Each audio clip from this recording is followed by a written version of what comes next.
하나님 말씀 보시겠습니다. 하나님 말씀은 마가복음 10장 17절로 27절 말씀 되겠습니다. 하나님 말씀은 마가복음 10장 17절로 27절 말씀 되겠습니다. 신약 70면에 있습니다. 하나님 말씀 마가복음 10장 17절로 27절 말씀 되겠습니다.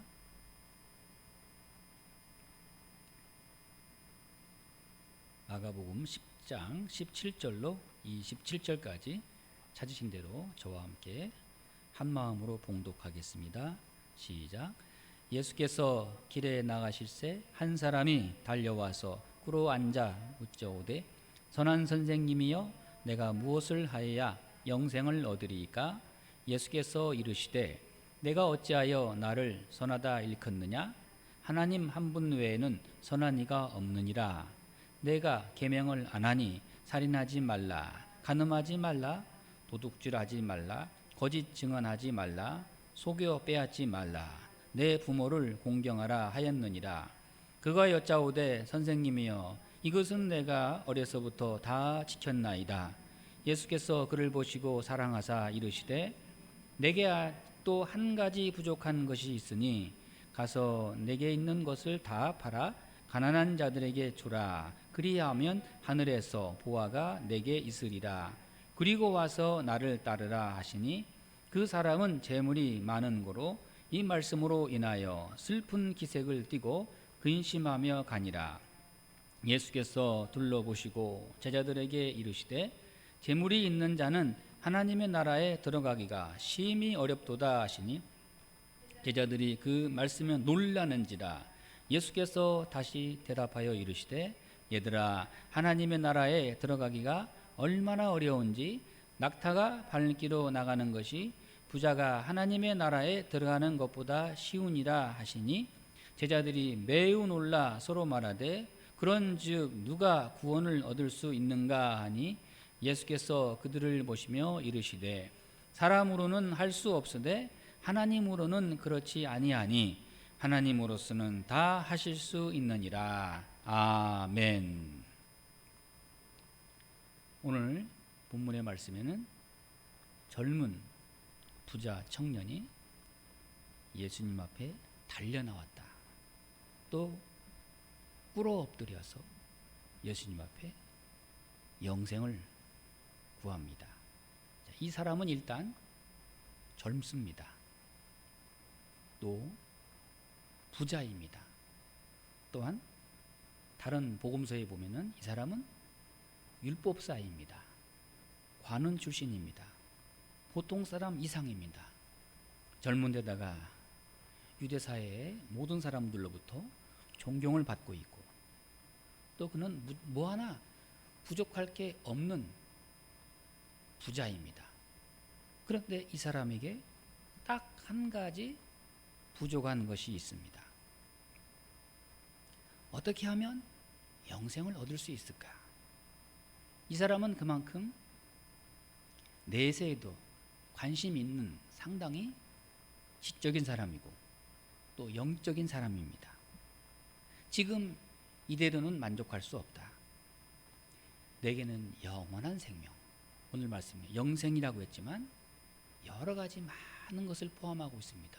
영원히 죽지 않을 생명, 영원한 행복, 영원한 기쁨, 이 영생을 소유할 수만 있다면 더 바랄 것이 없는데 문제는 이 땅의 가치로만 만족할 수 없고 나는 영생을 얻어야만이 진정한 만족과 행복이 있다는 오늘 본문에 나오는 청년입니다. 이만하면 굉장히 훌륭한 청년이죠.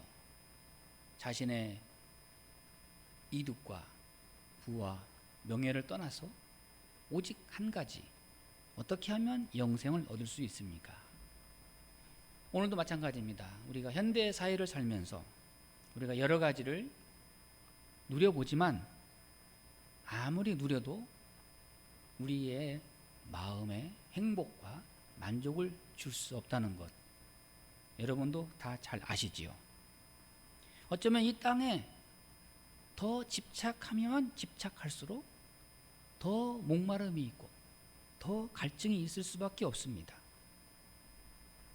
이것을 알고 사는 사람이 지혜로운 사람이고 또 영적인 사람이고 천국에 들어갈 수 있는 사람입니다. 이 영적인 목마름, 영원지향적인 삶, 오늘도 우리는 거기에다가 초점을 맞추고 이 지나가는 세상에 우리가 미련을 두지 않고 어쩌면 우리 마음속에 속히 지나가게 하옵소서, 그날이 우리 앞에 더 빨리 오옵소서, 그런 바람이 있다는 것, 그것이 하나님이 기뻐하시는 그 마음 중심입니다. 예수님 앞에 나오는 사람들 대부분은 자신의 병 고침을 위해서, 어쩌면 또 귀신 들린 것 때문에 또는 가난함 때문에 예수님께 나왔지만, 오늘 본문에 나오는 이 청년은 오직 한 가지, 영생을 위해서 영생을 얻기를 바라는 그 간절한 소원, 이걸 가지고 예수님께 달려 나왔습니다. 그냥 슬금슬금 걸어 나온 정도가 아니라 아주 급하게 달려 나와서 꿇어 엎드리고 그리고 영생을 구합니다. 이제 예수님께서 18절 말씀에 말씀하십니다. 내가 어찌하여 나를 선하다 일컫느냐, 하나님 한 분 외에는 선한 이가 없느니라. 그러면서 예수님은 영생을 얻고 싶은 이 청년에게 묻습니다. 내가 계명을 잘 알지 않느냐. 이건 십계명의 후반부에 나오는 계명들이죠. 살인하지 말라, 간음하지 말라, 도둑질하지 말라, 거짓 증언하지 말라, 속여 빼앗지 말라, 내 부모를 공경하라. 예수님은 하나님의 십계명을 이렇게 간단하게 요약하셔서 이것을 잘 지키면 영생에 가지 않느냐, 이 계명만 잘 지켜도 부족할 것이 없다. 예수님께서 말씀하신 계명은 하나님을 잘 섬기는 것은 물론이고, 여기에는 부모를 잘 섬기는 것, 이웃을 사랑하는 것, 남의 것을 빼앗지 않고 속이지 않는 것, 도둑질하지 않는 것, 여러 가지, 여기에 모든 것이, 우리 생활의 모든 것이 다 들어가 있습니다. 자, 이것을 잘 지키는 사람은 반드시 영생을 얻을 수가 있다. 이때 이 젊은 청년이 20절 말씀에 그가 여짜오되 선생님이여, 이것은 내가 어려서부터 다 지키었나이다. 자, 아주 너무 당당하게, 너무 자신 있게, 나는 어려서부터 이 모든 것을 다 지키었나이다. 그런데 정말 지켰을까? 정말 하나도 안 빠뜨리고 다 지켰을까? 아니, 세상에 이 많은 율법을, 이 많은 계명을 다 지키는 사람이 어디 있어요? 효도하고 도둑질하지 않고, 뭐 거짓 증언하지 않고, 거짓말하지 않고, 살인하지 않고, 간음하지 않고, 그 어느 것 하나도 빠뜨리지 않고 이 세상에 다 지키는 사람이 있을까요? 없을까요? 없어요. 그런 사람은 예수님밖에 없어요. 그러니까 이 청년은 지금 거짓말하고 있는 겁니다. 아니, 자기가 다 지켰다고 스스로 착각하고 있는 거예요. 어려서부터 믿는 가정에서 자랐고, 우리 부모님도 믿는 사람이었고, 아무튼 그런 분위기 속에서 나는 하나님의 말씀을 다 지켜왔습니다. 이렇게 다 지켰나이다. 자신을 과신하고 있고 그렇습니다. 그런데 문제가 있습니다. 정말로 이 청년이 이 하나님의 말씀을 다 지켰다면 그럼 어떻게 돼야 되느냐? 그럼 부자가 될 수 없는 거예요. 왜냐하면 내 이웃을 사랑하라, 내 이웃을 내 몸과 같이 사랑하라. 근데 문제는 이 청년이 부자예요. 그렇다면 이 젊은 청년의 주변에는 가난한 사람이 하나도 없어야 돼요. 가난한 사람을 보면은 눈물이 나고 불쌍히 여기고 긍휼히 여기고 자기에게 있는 거 하나라도 더 갖다 주고 또 섬기고 그러다 보면 자기의 재산이 남아날 게 있겠습니까? 없지요. 어느 세월에 자기의 부를 축적할 수 있습니까? 있으면 있는 대로 다 베풀고 섬기고 사랑하고, 이 사람은 부자가 될 수 없는 사람인데 그럼에도 불구하고 나는 다 지켰나이다. 하나도 빠뜨리지 않고 다 지켰습니다. 자, 이제 예수님께서 다시 또 묻습니다. 너 진짜로 다 지켰냐? 예수님께서 이 청년의 마음을 아주 깊이 아시고 다시 한번 예수님께서 심각한 질문을 합니다.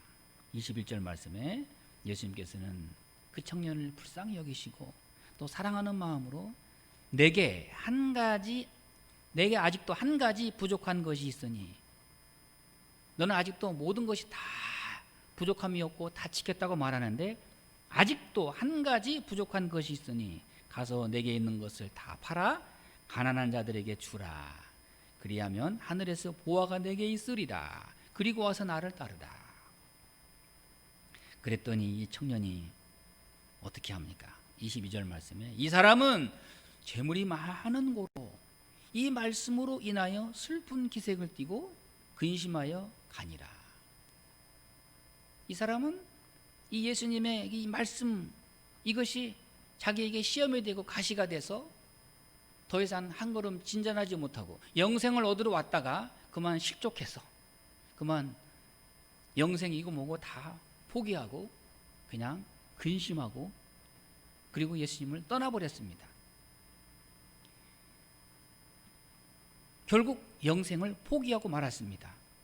자, 이 청년 예수님 말씀에 내가 아직도 한 가지 부족한 것이 있으니, 예수님은 틀림없이 한 가지만 채워주면 영생을 얻기에 부족함이 없다. 아마 이 청년이 정말 이렇게 한번 생각해 보실 수도 있습니다.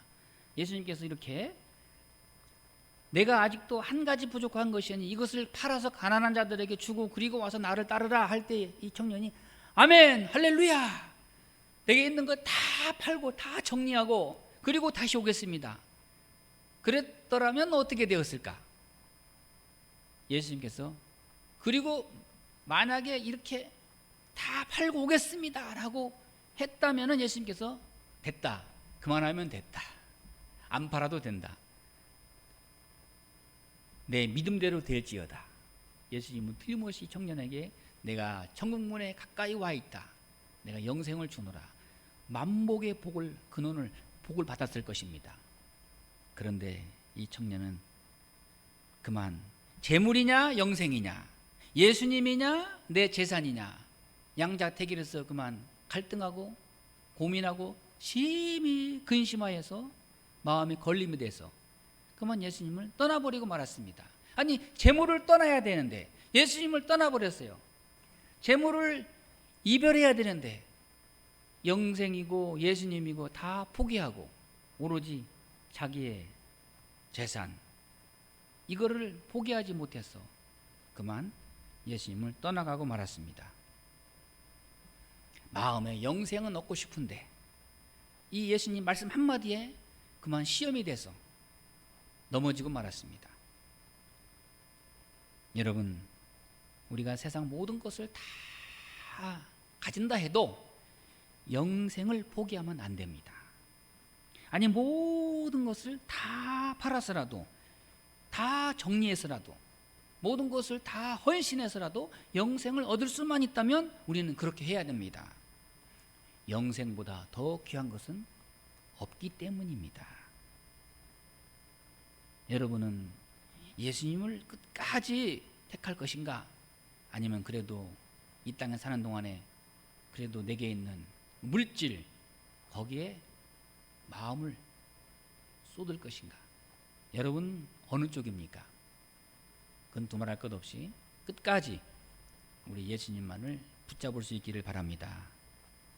이에 예수님께서 그 사람은 떠나갔고, 청년은 이미 이제 예수님을 떠나갔고, 이제 예수님께서는 남아있는 제자들에게 말씀하십니다. 23절 말씀에 예수께서 둘러보시고 제자들에게 이르시되 재물이 있는 자는 하나님의 나라에 들어가기가 심히 어렵도다. 그것들 받느냐? 누구에게 하시는 말씀이에요? 예수님의 제자들에게 말씀하십니다. 재물이 있는 자는 하나님의 나라에 들어가기가 심히 어렵도다. 아니, 어렵다고 그랬지 불가능하다고는 안 하셨어요. 우리가 너무 그렇게 앞서 나가면 안 됩니다. 재물이 있다고 그래서 다 천국에 못 들어가는 것도 아니고 불가능한 것도 아니에요. 단 뭐라고요? 어렵도다. 상당히 심히 어렵도다. 자, 그랬더니 24절 말씀에 제자들이 그 말씀에 놀라는지라. 놀랄만도 하지요. 야, 저렇게 젊고 유능하고 저렇게 재산도 있고 그런데 영생을 얻을 수가 없구나. 천국에 못 들어가는구나. 왜냐하면 재물이 많기 때문에. 예수님께서 다시 대답하여 이르시되 하나님의 나라에 들어가기가 얼마나 어려운지. 25절 말씀. 낙타가 바늘기로 나가는 것이 부자가 하나님의 나라에 들어가는 것보다 쉬우니라. 얼마나 실제적인 말씀입니까? 하나님의 나라가 정말 귀한데 문제는 아주 바늘귀만큼 좁다는 말씀이에요. 낙타가 바늘기로 나가는 것이 부자가 하나님 나라에 들어가는 것보다 쉽다. 아이고, 낙타가 바늘기로 들어가는 것도 어려울 텐데 차라리 부자가 천국 가는 것보다 쉽다. 그러니 재물이 많은 사람이 천국 가기가 얼마나 어려운가 상상이 되죠. 중동 지방에는 지금도 그렇지만 그 옛날에 이 낙타가 아주 흔한 짐승 중에 하나입니다. 또한 사람들이 그 타고 다니는 것 중에서 보면은 이 아주 낙타가 코끼리보다는 크진 않겠지만 아주 큰 이동수단이고. 자, 그런데 반면에 바늘귀라고 하는 구멍은 눈에 보이는 구멍 중에 아주 작은 구멍이에요.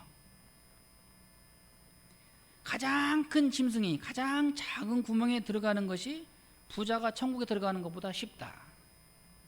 그러면 어떻게 해야 되는 겁니까? 가장 작은 것보다 더 작아져야 들어갈 수 있다. 바늘귀로 들어가려면 바늘규명보다 더 작아져야 돼요. 저는 어렸을 때 할머니 어머니가 바늘귀에다가 실을 끼는 걸 많이 봤습니다. 못 끼더라고요. 잘 바늘을 들고 이렇게 해서 바늘귀에다가 실을 집어넣어야 되는데 꼭 반쪽에다가 이렇게 넣고 내가 그걸 많이 넣어줬습니다. 근데 그 실을 그냥 넣으면 안 돼요. 이거를 침을 발라가지고 이렇게 비벼가지고 날카롭게 만들어서 바늘귀에다가 쏙 집어넣어야 돼요. 바늘귀보다 더 작아야 바늘구멍을 통과할 수 있듯이 하나님의 나라에 들어가는 사람은 아주 좁은 문으로 들어가기 위해서 작아져야 된다. 이 부자 청년이 하나님의 나라에 들어가기 위해서는 작아져야 되는데 그 작아지는 것 중에 하나가 바로 자신에게 있는 재물을 팔아서 가난한 자들을 사랑하는, 바로 이것이 작아지는 것입니다. 자, 부자 청년이 천국을 얻으려면 작아져야 돼요. 얼마만큼 작아져야 됩니까?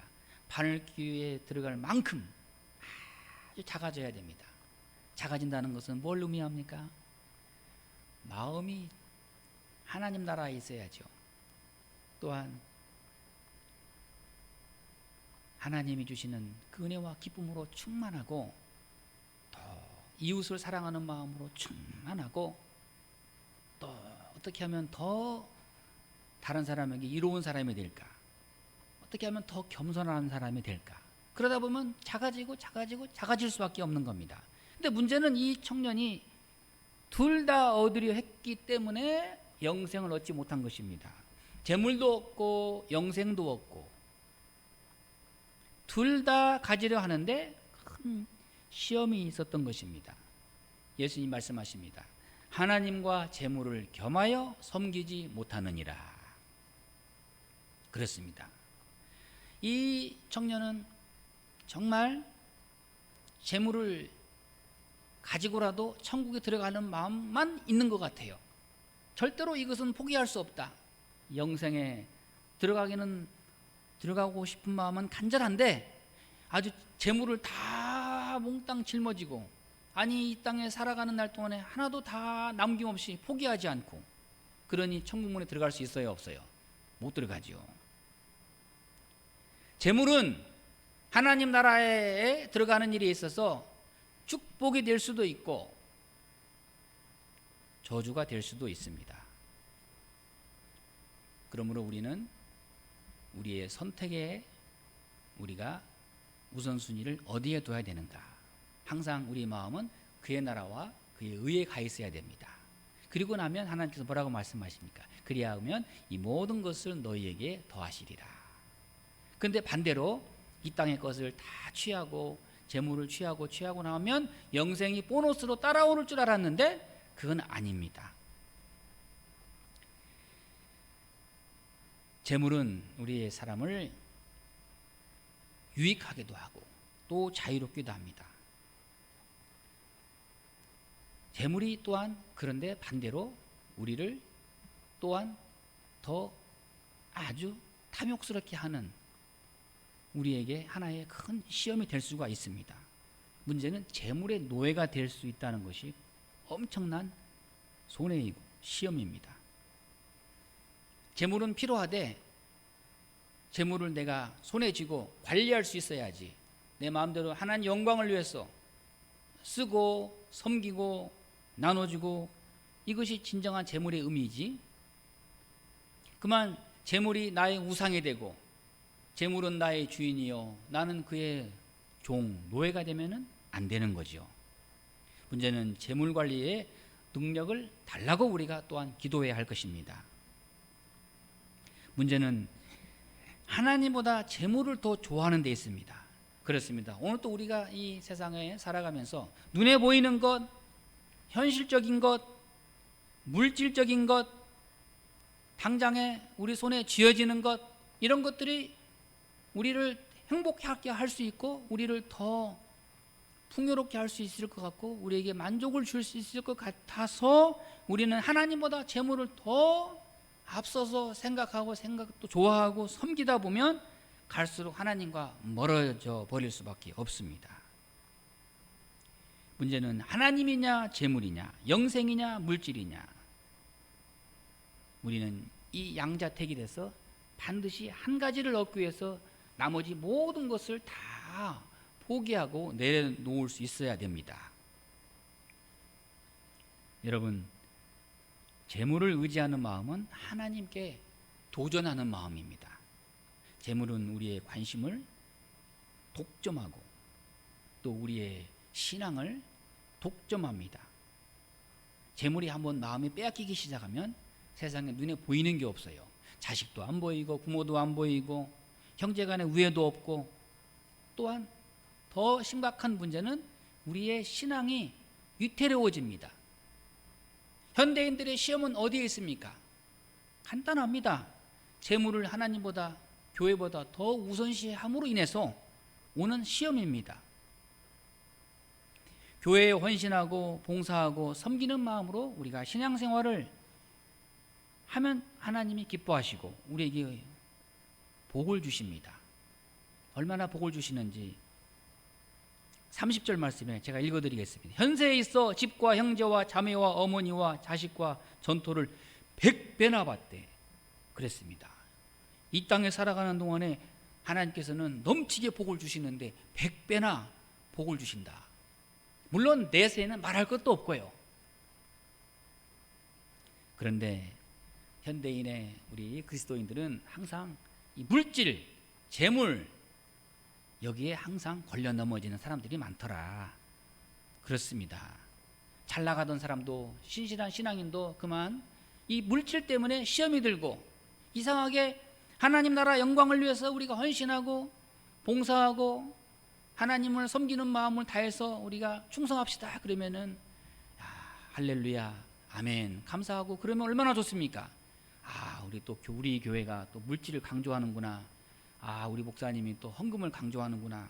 자꾸 이렇게 오해하고 자꾸 이렇게 비판하고 자꾸 이렇게 빗나간 생각을 하다 보면 마음이 저 천국과 멀어지는 겁니다. 마음이 더 천국문에 들어갈 수 있을 정도로 작아지고 좁아지고 그래야 되는데 더 세상으로 향하고 기울어지고 자꾸만 교회를 멀리하고 교회를 떠나는 사람들이 얼마나 많습니까? 사랑하는 여러분, 우리는 항상 하나님의 영광을 위하여 내게 주신 물질을 하나님 앞에 잘 사용할 때 하나님은 이 땅에서도 복을 주시고, 물론 영원한 내세에도 이런 말할 수 없는 영광과 신령과 영생으로 우리를 인도하십니다. 자, 오늘 예수님 말씀에 낙타가 바늘귀로 들어가기가 이 청년이 천국에 들어가는 것보다 더 쉽다. 바늘귀. 오늘 우리 예수님 말씀하십니다. 좁은 문으로 들어가라. 멸망으로 치닫는 문은 크고 넓으니라. 우리는 좁은 길, 좁은 문으로 향하여 갈 수 있기를 바랍니다. 바늘귀로 향하여 주님 앞에 우리가 전진할 수 있기를 바랍니다. 옛날 큰 성에는 큰 성문이 있습니다. 아침 저녁으로 출근하고 또 날이 어두워지면은 들어올 수 있는 이런 출입문, 큰 문이 있습니다. 그런데 이제 더 깜깜한 밤이 오고 날이 어두워진 그런 상태가 오면은 큰 문은 닫아버리고 이제 그 옆에 아주 작은 문, 비상문, 아주 좁은 문 하나만 남겨놓고 큰 문은 닫아버립니다. 그리고 와서 늦게 들어오는 사람, 뭐 낙타를 타고 들어오는 사람 내려서 짐이고 뭐고 다 내려놓고 사람만 들어갈 수 있는 문이 바로 좁은 문이에요. 이 작은 좁은 문으로 들어가기 위해서는 머리를 굽히고 낙타에서 내리고 또 모든 짐을 다 내려놓고 오로지 몸만 들어가는 문이 바로 좁은 문입니다. 여러분, 우리가 천국에 들어가려면 좀 더 작아져야 할 것입니다. 예수님은 좁은 문으로 들어가기를 힘쓰라. 영생으로 들어가는 문은 바늘귀만큼이나 작고 좁은 문이다. 이 문으로 들어가기 위해서는 영생지향적으로 우리가 살아가야 할 것입니다. 오늘 말씀에 이렇게 말씀하실 때 이 예수님의 제자들이 아주 또 놀랍니다. 26절 말씀에 제자들이 매우 놀라 서로 말하되 그런즉 누가 구원을 얻을 수 있는가? 야, 천국에 아무도 못 들어가겠구나. 상당히 어렵겠다. 에이, 불가능하겠다. 그럴 때 예수님 말씀하십니다. 27절 말씀에 그들을 보시며 이르시되 사람으로서는 할 수 없으되 하나님으로서는 그렇지 아니하니 하나님으로서는 다 하실 수 있느니라. 하나님께는 불가능이 없느니라. 왜 그렇습니까? 하나님은 하나님의 택한 자를 천국문에 이르도록 작게 만드십니다. 좁은 길로 인도하십니다. 바늘귀로 가도록 하나님께서 낮추십니다. 그렇습니다. 오늘 또 나도 모르게 스스로 높아지려는 마음, 세상으로 기울어지는 마음, 자꾸만 탐욕으로 물들어진 마음, 재물로 인해서 자꾸만 걸림이 되고 그럴 때 우리는 좁은 문을 우리 생각하고 좁은 문으로 우리가 다시 한번 방향을 틀 수 있기를 바랍니다. 하나님 오늘 말씀하십니다. 사람으로서는 할 수 없으되, 사람은 안 되죠. 나 스스로 나 혼자 천국 가려고 애를 쓰고 영생을 얻겠다고 몸부림쳐도 안 되는 거예요. 하나님 앞에 엎드려야 됩니다. 하나님을 높여야 됩니다. 이것이 십자가의 길이고 십자가의 길은 곧 좁은 문입니다. 바늘귀의 문입니다. 오늘도 우리는 이 문을 통과해야 할 것입니다. 기도하겠습니다.